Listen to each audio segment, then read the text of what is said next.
The RV Show USA is brought to you by Rockwood, building better RVs, making smarter RVers. Welcome, everybody. If you're just tuning in, this is the live stream of the RV Show USA, where you can pose a question or a comment, and we'll try to get to it during the live stream. So go ahead and post it right now. Now, on the RV Show USA guest line, there's some real heavy hitters in terms of being rock-solid influencers in the RVing community. They've got more than 100,000 fans from across the country that hang on literally to their every word.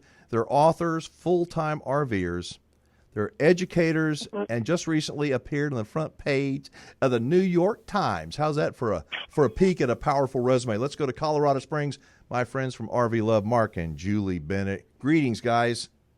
Hey, Alan. I always love hearing from you and being on your show, but especially it's such a we feel so. I think you're our biggest fan. Yeah. You've got a lot of real big fans. You know, one of the things. So nice. One of the things that gets me about RV Love is your humility. You really are, and I do. I'm proud. I'm proud to be a friend of yours and call you friends. But I'm so proud because of what you do for this industry and so many people. If people don't know who RV Love is, introduce yourself if you would, please. Well, first, thank you, Alan, for you do so much for the industry as well as everything you do, and you are such a gift to this whole industry and what you do with your RV Show USA. So thank you. Yeah. Well, for those of you that don't know us, we're Marc and Julie Bennett. We're full-time RVers. We're here in our RV at the moment. Every moment, especially every moment the last 2 months. And we've been full-time RVers since 2014. So we're almost our 6-year anniversary coming up, and we've been living and loving the RV life all of that time. We travel in a Class A motorhome, and we just love to share, Alan. We just love to, and everyone listening, we just love to share our experiences and what we learn, and the good and the bad, and everything in between about RV life. How did you get in the New York Times, kids? Nobody gets in the New York Times? I couldn't believe that. The reporter called us and wanted to learn something about how we were, sheltering in place and what our experience was, along with many other people who shared their stories in the article.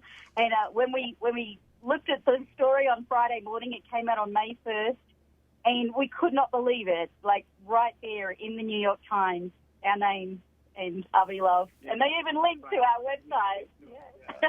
And I've mentioned our book, so we're very, very honoured. But most of all, I think just really honoured to have been able to be part of the biggest story of something that's affecting so many of us right now in the world. But especially RVers, that a lot of people forget that, we don't all have homes to go to. And so to hear and understand the different stories and how everyone is being impacted, I think is really, really important because, it's a challenging time there for a while with some campgrounds closing down. So you have to be resourceful as an RVer. For sure. How has the pandemic affected Marc and Julie? How has your life changed from just a few months ago? Where are you now, and what does it look like for the next few months? Because I know we've all had to change our plans. Well, it was interesting, Alan, because the first phase of that, we were actually boondocking out in the middle of the desert in Arizona, and if we weren't watching the news, we wouldn't even have known anything was going on because we were completely out by ourselves in the desert, and a lot of what we do during the day is work from our RV. We don't go out to a lot of places. We might go out for walks and stuff, but had we not been watching the news, we really wouldn't even have known about it those first few weeks. But then after, of course, we did watch the news and we knew about it. We had to adjust our lifestyle and be more restrictive and tried to make our waters last longer and stay out there longer. And then when things looked like they were going to extend on even further, that's when we decided we really are not going to be able to stay there long term. We need to find a better location to shelter in place longer term, and that's why we chose to drive about 1,000 miles here to Colorado, be closer to family, be in a better climate for the summertime, and be prepared for shelter down. Yeah, so we spent 5 weeks in the desert in Quartzsite, completely off grid, and that was pretty great actually. But it was going to be triple-digit temperatures. It's I think 100 degrees there this week.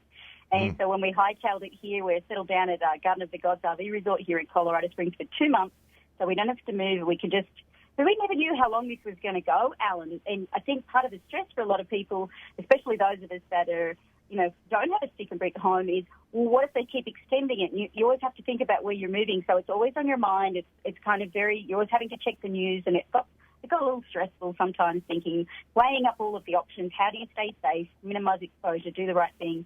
But at the same time, cooking in an RV in the desert in 100 degrees is not fun. Well, and like you were saying, though, it was a way to try and regain some control in an area where we don't feel like you have a lot of control. Yeah, for sure. Well, being an RVer, you've got to be willing to be flexible and adapt to different situations. And I think the last 2 months you've had to be really flexible, and you may still have to be flexible as we look ahead. That's true. Yeah. And that is a big trait for people in the lifestyle, especially full-time RVing, because if there's something goes wrong, it's your home and your vehicle, and so you sometimes need to be resourceful in fixing things yourself or finding alternate ways around it, or some storm comes and makes the RV park flood or cancel, so you have to modify where you're going to stay. En route, we've had that. Actually, we were leaving the Keys once, and a tornado flooded a campground we were headed to, so while we were en route, and we had to change all our reservations. So, of course, January in Florida, it's very easy to find a campground, not. So this lifestyle definitely does tend to be tends to breed flexibility. Yeah. Yeah. So you guys are famous, I think, for being thinkers. You're not an emotional couple that just does things on a whim. You really do a lot of research and studying. And when you first started RVing back 6-7 years ago, actually before you started, was there an RV love that you were able to dial into for information and to learn a little bit, or how did you guys learn what you've learned? Oh gosh, well, we read a lot of blogs. Yeah, we did read, YouTube videos. Of course, there's not nearly as much back then in 2013 when we were preparing that there series was a now. small handful back then. Very few, but some really great channels that we learned from. I want to give them a shout out because everyone will know them. They're awesome. Technomadia, the RV Geeks, Ray from Love Your RV, Nina from Wheeling It. They were probably our top 4 people. Gone with the Winds, how could I forget the Winds? They were probably our top 5 that we learnt from. And then when we hit the road, that we were piecemealing a lot of information together, Alan, what we were learning, and it took a long time. And we're very thorough, as you know, in doing our research, because it's a big decision. It's a lot of money. It was a big life change. And so we really wanted to set ourselves up for success and minimize. We want to minimize issues, minimize problems, minimize expensive mistakes, minimize headaches, frustrations, and embarrassment, I guess. All of those things. And so when we did hit the road, we said, I think we'd say every few months, why hasn't somebody created a course or something to help someone do this? And, eventually we did that. And so, we just... And now there is, because we created what we wished we had seen back then. And because we did have to piecemeal everything together back then. And now it's even more overwhelming. There's so many people creating content and a lot of conflicting information. So the opposite problem now. The opposite problem there now. wasn't as much now, but now there's so much that the problem is overwhelm and confusion, especially when there is conflicting information or, you start to second-guess yourself. And so to have one clear path and roadmap and to ask you the questions, because there's no one-size-fits-all with RVing, and there are a lot of strong opinions out there.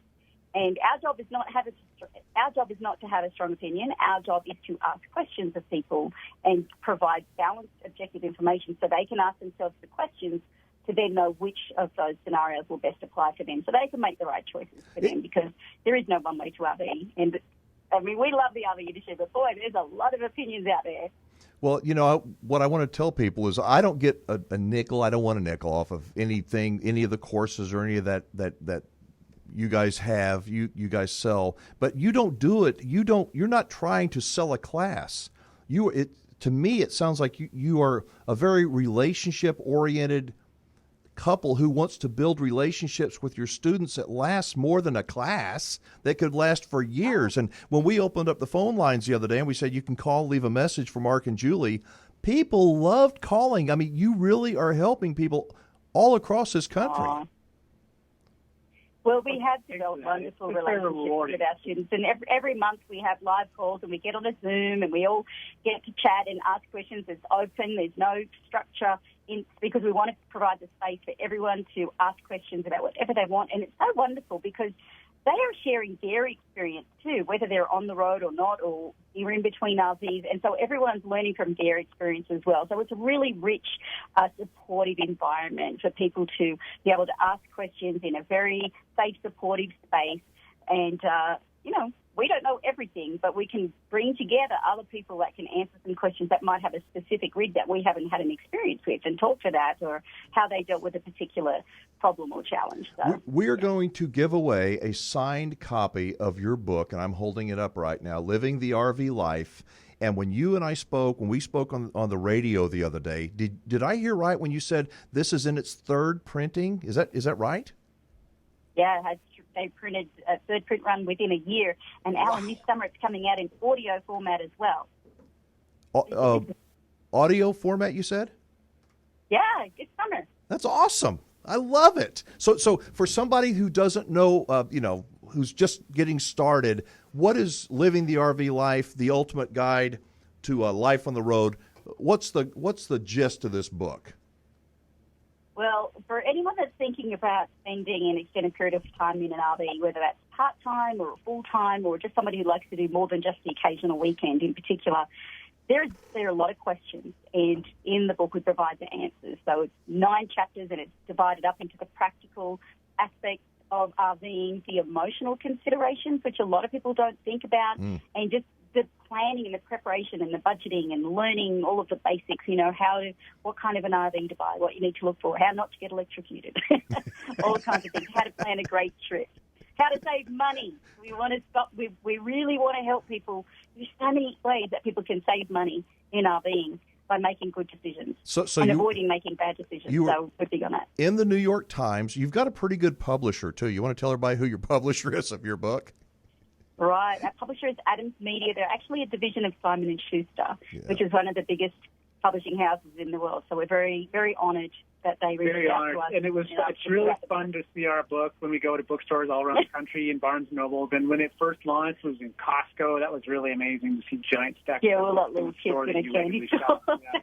Okay, I'm going to embarrass you because I want to find out what's it like when you guys are traveling, because you're so recognizable, yet you're unassuming. You're just who you are. What's it like when people run into Marc and Julie Bennett and go, "Oh my God, there's RV love"? What's that got?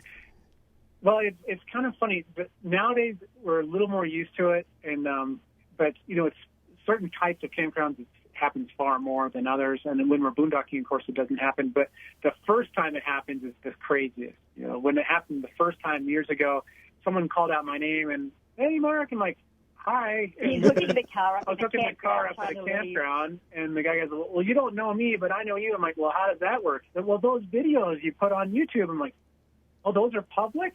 I hadn't even put it together at that point. Julie puts those videos on YouTube, and people watch them, and now they recognize me. So it took him a while to kind of realize, because we didn't set out to become a big YouTube channel or to write a book or any of these things, Alan. We just set out to have fun and enjoy the RV life and share the journey with others, and it just took on a life of its own, really, and it's taken us down some roads we never planned, but they sure are fun. But what's nice about it is that most people that see us often say thank you for something that we shared that really helped them, inspire them to get on the road or help them avoid a pitfall or learning, and that's very rewarding. It's very intrinsically rewarding. I know it's got to be. It happens occasionally to me, and I say, yeah. I mean, it's humbling, and it's a responsibility we have as influencers and broadcasters that we're really trying to help people. And I jokingly say, if I could find somebody that would work as hard as I do for as little as I do, I'd give them my job, but nobody else will do it. Oh, we'll fight for it. We'll hire too. All right, so we did post a little video. Y'all posted that we welcome people to call and ask questions of RV love. Do you mind if we take some calls and you can answer some on the air? Do you mind? No, sure, that'd be fun. All right, so we got. Let's go ahead and get our first one. I think our first one is a lady named Laura. Good afternoon. This message is for Marc and Julie from RV Love. My name is Laura Blondelmonte. My husband's name is David Olkey, and we're from Port Washington. Marc and Julie, we've been following you since you started up on Instagram, and you have been an inspiration. All of your information is educational. We plan to be on the road in 4 years, have your book on our dining room table, and watch every single video that you have put on. We wish you the very best in the future, and we cannot wait to meet you on the road. All the very best. Stay well. Keep that humor going. You're the perfect pilot and co-pilot. Take care. Stay healthy. Stay well. How nice was that? That was lovely. That was so Thank you, nice. Laura. I recognize her name from Instagram. She's always commenting on our posts. I love that she's Sweetheart. been able to watch a lot of our stuff, and she's planning a remote. We hear that a lot from folks that are looking to have their plans multiple years out. Yeah. And, that's going to be really good for folks like that who've been able to learn from those before and hit the road really I successfully. actually love hearing that people are taking a long time to plan, because it gives you something to look forward to, and it gives you a lot of time to research and to shop around and to really be thorough. before you And to make a change decision. your Just keep mind. that dream alive. And to change your mind. Oh, yeah. Yeah. We changed our mind. We almost bought one RV, and we went step back, and we're like, hang on a minute. We asked ourselves all the questions that we encourage other people to ask themselves, and then we've changed, and we're so glad we did. Yeah. All right, let's get another call. We've got Charles from Arizona, I think. Yeah, hi, this is Charles. I'm calling from Arizona, and I had a question for Marc and Julie. First, I wanted to thank you for your book. It's a great book, very informative. But I was just curious, I know you've had both a gas and a diesel coach, and I'm just wondering what are some of the pros and cons for either kind of rig? Do you like the diesel better than the gas coach that you had, and what do you consider as pros and cons for each one? Thank you. That's a good question. It is a good question because it's a very complex one. I mean, you're talking about Class A's, and we've driven gas and diesel versions of Class B's and C's, but we've owned the Class A coaches. Yeah, our first RV actually was, just to put it in context for people, because comparing apples with apples, but our first coach was a 36-foot Class A gas motorhome. It was a 2012. It was only 2 years old when we bought it. Mm-hmm. We had it for 3.5 years. And then this one we're in now is a 1999 diesel pusher, 40-foot, that we did a renovation on. And did a renovation. They don't come out of the factory looking like this. And there's definitely, they don't come looking like this. But there's definitely pros and cons to both, and we still recommend one or the other to different people depending on what their needs are. If someone lives a flatlander in Florida and they mostly do tailgating and they only part-time, then a gas coach is going to be a preference. And if they live in the mountains and do a lot of hill climbs up and down, they might lean towards diesel, or if they do a lot of long hauls, maybe diesel. Because, it's one of the biggest pros of a diesel is that it has more cargo capacity and more engine power, and the most important thing to me is the more braking power.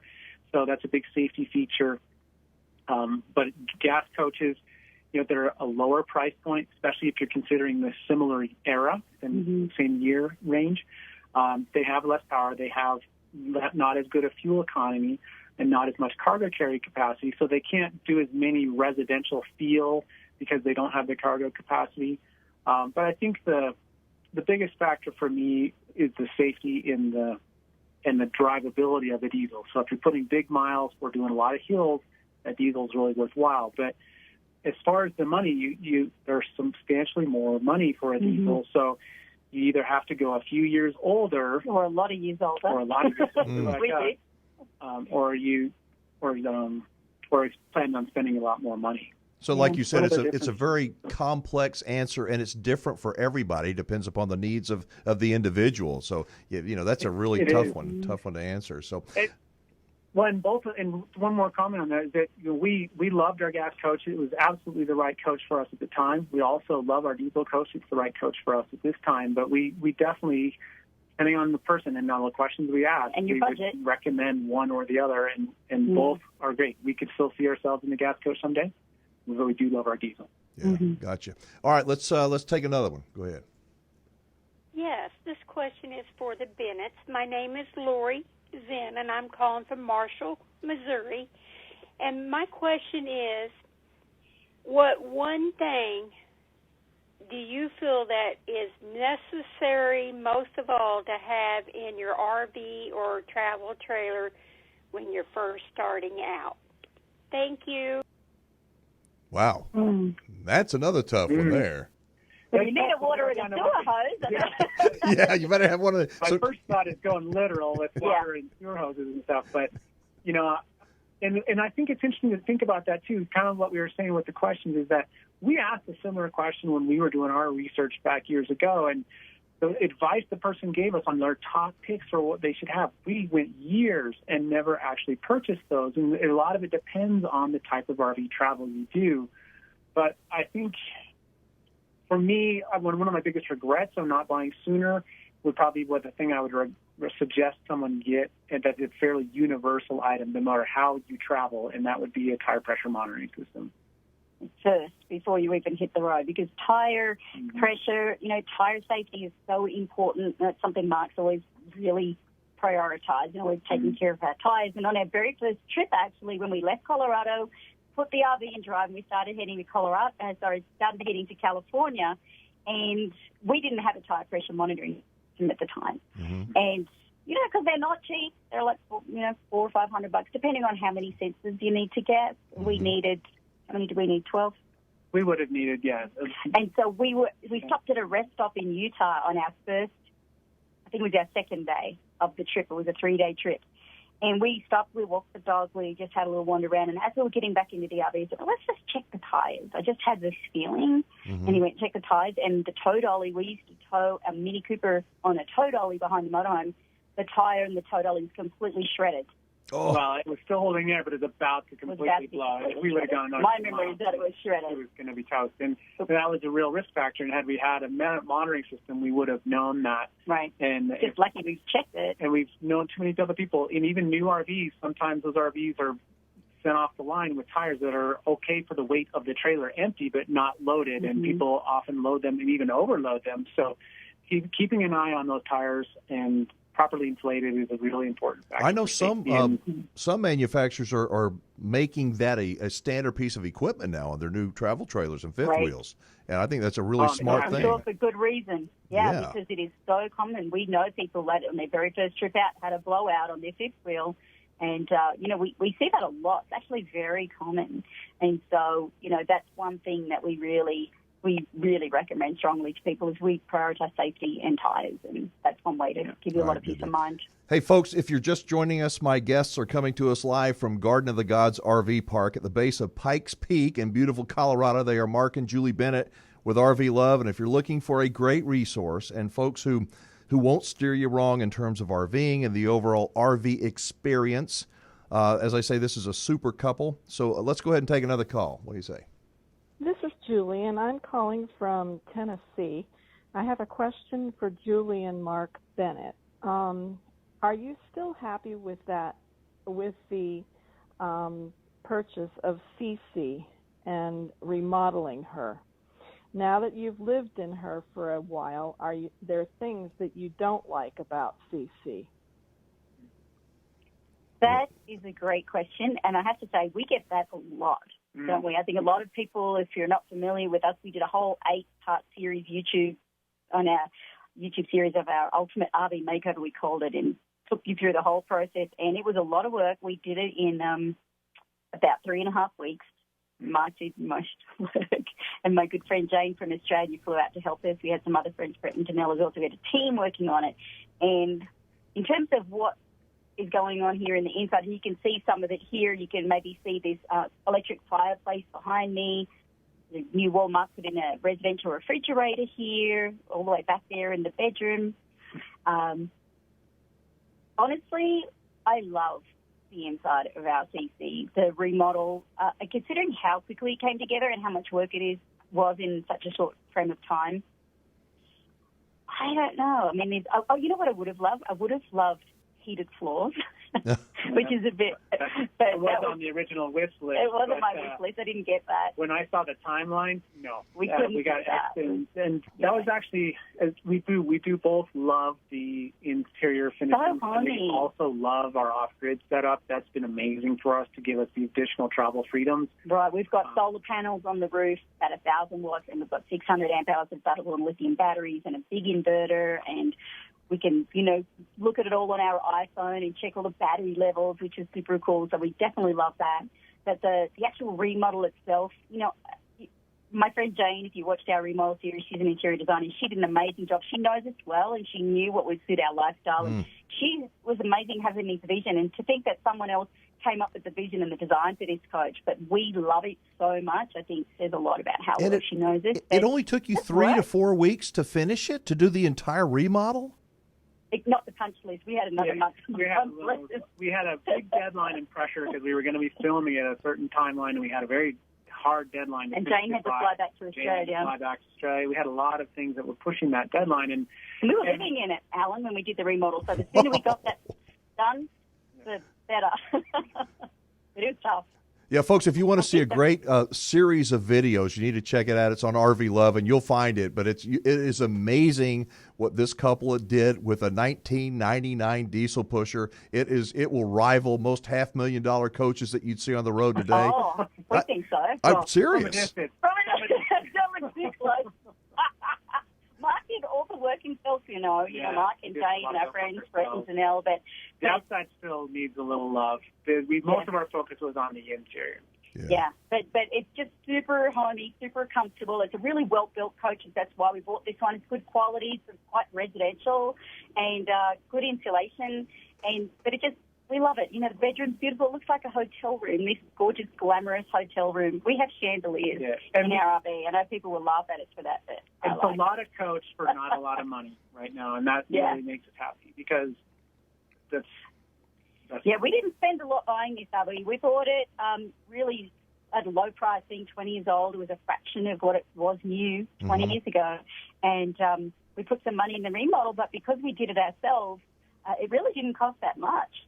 And so it's a lot of coach for the money. All right, listen, I want to take a quick break and say that for everybody that called and left a voicemail for Marc and Julie, thank you. You were all entered to win the signed copy of Living the RV Life. And we're going to take another couple of calls, but we couldn't get to all of them. But everybody that called, thank you very much, is entered to win the signed copy. So we're going to do that in just a couple minutes. Let's take another call. You want to go to Sam, I guess, in New Hampshire? Sure. Hi, this is Sam in Nashua, New Hampshire. Message for Marc and Julie Bennett. Can you please tell me how you are enjoying your remodeled motorhome now that you've been in it for a while? What do you like and what don't you like? And would you have done anything differently? Well, that's kind of I told you we get that question a lot. We do get that question a lot. And, and we did speak to a lot of the things we like in that last response there, but one thing I caught in his was asking if there's things that we didn't like or things that we would have done differently. And speaking of that timeline we talked about briefly, that's was a killer for us because that timeline was so short. And for me, there was a lot of things that had I had more time, I would have done a little differently, and I wouldn't be seeing all those errors now. And so that's you won't tell me what they are. I don't tell Julie what they are because I don't want her to see them. So it's bad enough I get to see them, but if I don't have to tell her, it's been almost a year and a half, and I look around. What is he talking about? But I love it. So you're looking around, going, "Is that it? Is that it?" Yeah, so she does sometimes ask what it is. What is it? He won't tell me, and I'm like, okay, probably just as well, because I don't want to be seen. Then your one thing will be on that fault, and I want to stay focused on the things that I But we have been really happy with it. I mean, there's a few things we'd like to do different, and there's always a few things. And to his question, and to the gals before, is just, do we regret things with this coach? And pros and cons, and there were some pros and cons with all of the questions tonight, with the diesel gas versus the remodel and everything like that. And buying an RV you're always going to have to expense somewhere. It's either if you buy a new one, you're going to have depreciation. If you buy an older one, you're more likely to have additional repairs. Right. And we've definitely had our share of repairs with this coach. Yeah. Not to say that you won't have repairs on a new coach, but there's no perfect RV. There's always a trade-off. There's always what's going to be best for you. I'm glad this wasn't our first coach because it's been a lot of learning curve, and if I would have had to put this learning curve on top of the original learning curve of getting into RVing, it would have been a bit much for me. And you had a full-time job at the time then, so that would have been a lot harder. But we've learned a lot through this coach. And Mark's been more confident because it is older to get in there and learn a lot more things. And he's done, for the vast majority of our repairs, actually, everything that he could do, he's done. There's a big one we had recently that he couldn't do. But right, that's again with the gas diesel. the maintenance on a diesel is more expensive. Our fuel pump was a $9,000 repair. Oh. So on a $5,000 just for the part, Alan. Just for the pump, $5,000. So, wow. 19 hours of labor. It would not have been that on a gas coach. Yeah, So that hurt. That was definitely painful. Mercy. Hopefully you won't have to do that again. No, And it's and they're less way. complex. Their suspension, air brakes, they're So powerful. we knew when we bought this coach. It's 20 years old. It had over 100,000 miles, and 200,000 miles. well, and it didn't qualify because of the miles, not the age actually, because of the miles. It didn't qualify for an extended warranty. Really? And Really? so we rolled the dice. But Alan, we paid $25,000 for this coach. It was less than our Jeep, and this is Wow. yeah, it's crazy cheap. Like but where we've learned, we didn't know at the time. We're about the sixth owner.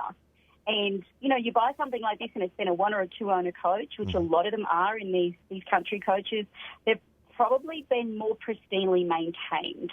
And this one, every time you have another owner, their level of care goes down and down and down. So when we bought Cece, she had issues. We had a professional inspection done, and we knew from the inspection that's what some of the issues were, but we used that to negotiate a better price. And we got it for a steal. We really did. It was timed everything that was in Tucson. The snowbirds were leaving, and we just gave a lowball offer, and we got it. But to buy something similar in better condition, that probably would have been more like $50,000 or $60,000. But again, it sounds like you took your time. You didn't just rush out to buy the first pretty diesel pusher. You really took your time. For a year. We didn't tell him. We were shopping coaches for a year. We actually came down to PPL. We met Diana. We had a look at their coaches. Wow. Yeah, great. We loved her. Yeah, in Houston. Yeah, we got to meet Diana. She's fantastic, and met the team and looked at all the coaches on the lot at PPL, and we were just learning and you never stop learning about RVs. And so when we found this one, it just felt right. We just found it, and we were both like, that's it, that's the one. And because it was so inexpensive, the risk was so low. Even with repairs and spending money on it, the risk, because there's no depreciation when you buy a coach that cheap. The depreciation's all.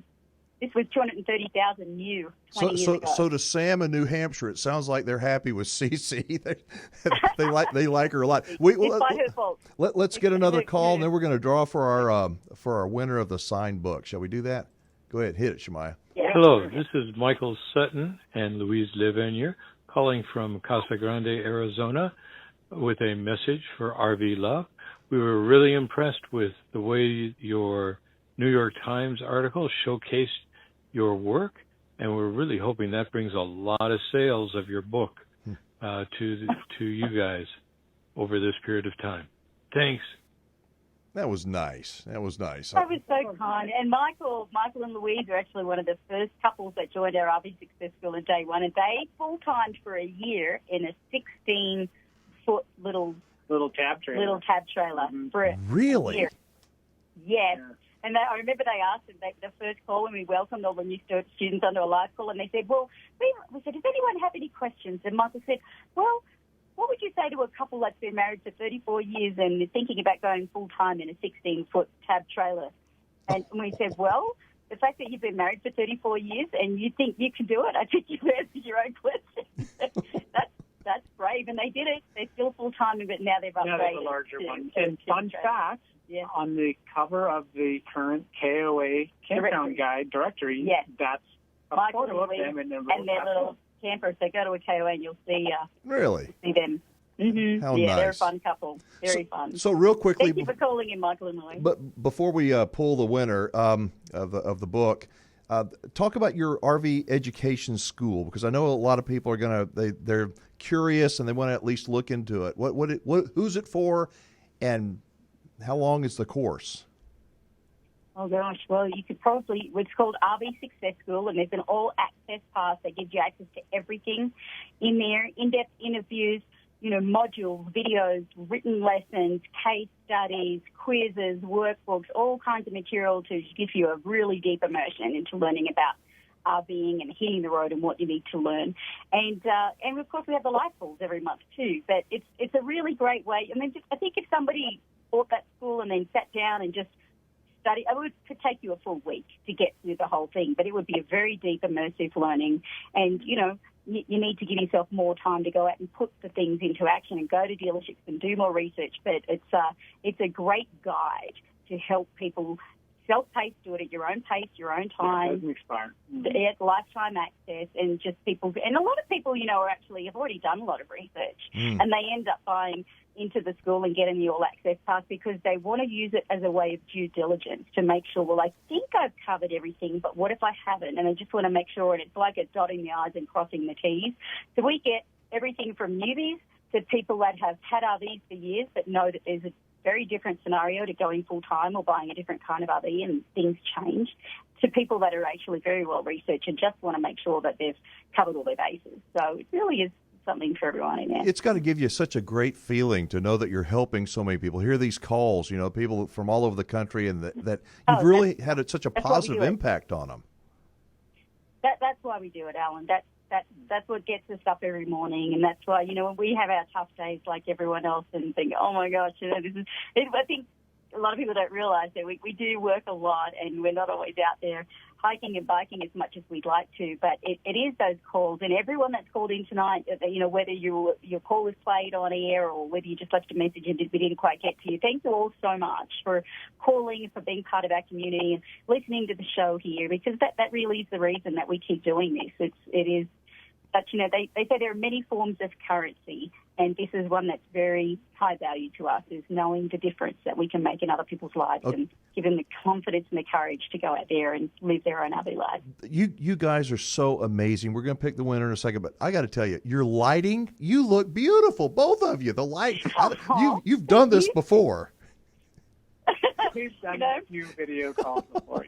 I've learned you don't have to spend a lot of money on fancy equipment. This is my cheap $35 ring light from Amazon. Wow. And I think it works better than the $500 kit we bought a few years ago, to be honest. Yeah, and the overhead LEDs we installed during the remodel. So. Yeah. Well, it looks good. So if y'all are ready, I'm ready. I'm going to go ahead and pick a number and look at my list. Okay, hang on. Drum roll. Number 9. So stand by. Let me get over here.